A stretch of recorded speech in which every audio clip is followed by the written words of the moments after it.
What's up guys, my name is Technoba here for Troubleshoot, and in some of my recent videos I've been demonstrating something called Symlinks, which is basically copying a file from one location to another. However, you're not actually copying anything, you're just making it appear like it's actually in two places for Windows. If you edit the quote-unquote ghost copy, then it will edit the actual original file, and these Symlinks are actually really cool and useful if you know how and where to use them. They're in fact built into Windows, and the most simple demonstration of it is the mklink command for the command prompt. You can go ahead and link one directory to another or file to another using junctions, symbolic links, hard link, etc, etc. And of course, using a command prompt is really easy and useful. However, it's a bit confusing when you want to do multiple files or a lot of files. Is there an easier way to symlink directories or files together? And in fact, the answer is yes, and it's actually quite well hidden out of your way. Today I'm going to be going through a Windows plugin called Link Shell Extension.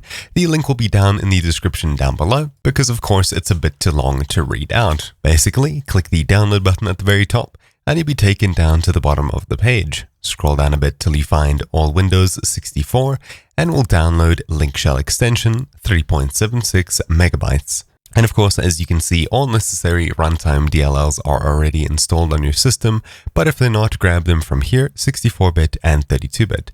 Now, of course, you'll be downloading this VC Redist 64 or 32 if you haven't already got it installed, which you probably should have by now. Basically, open up the installer, hit OK, and it'll disappear for a short bit, and it'll ask you to close programs if you need. For some reason, it's asking me to close my photo editor, so I've done that, and I'll hit retry. I'll hit install once I see this screen, and it'll ask you to restart explorer.exe. Note this isn't restarting your entire PC, so I'll simply hit yes.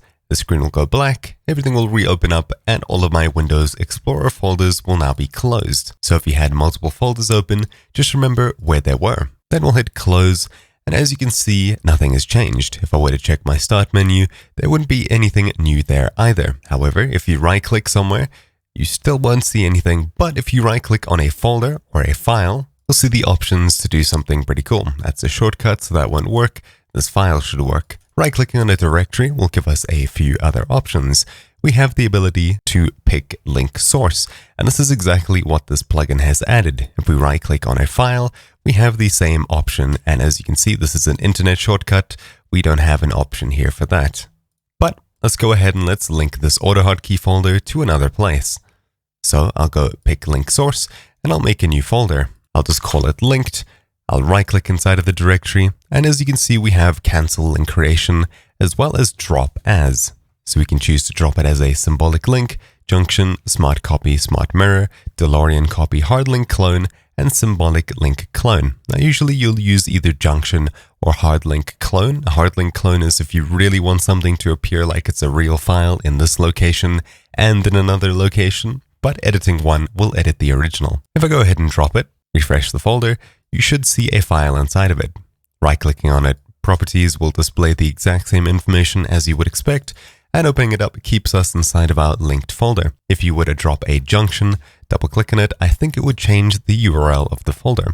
Either way, inside of here, the way that we tell that this is a hard-linked copy is that all of these files here have a small little red icon in the bottom left, indicating that these aren't the originals. However, if we were to open them up, these would very well appear like they were the original files. So if I open up the original folder, I go ahead and I delete some things, close it, refresh, you can see that they're still here.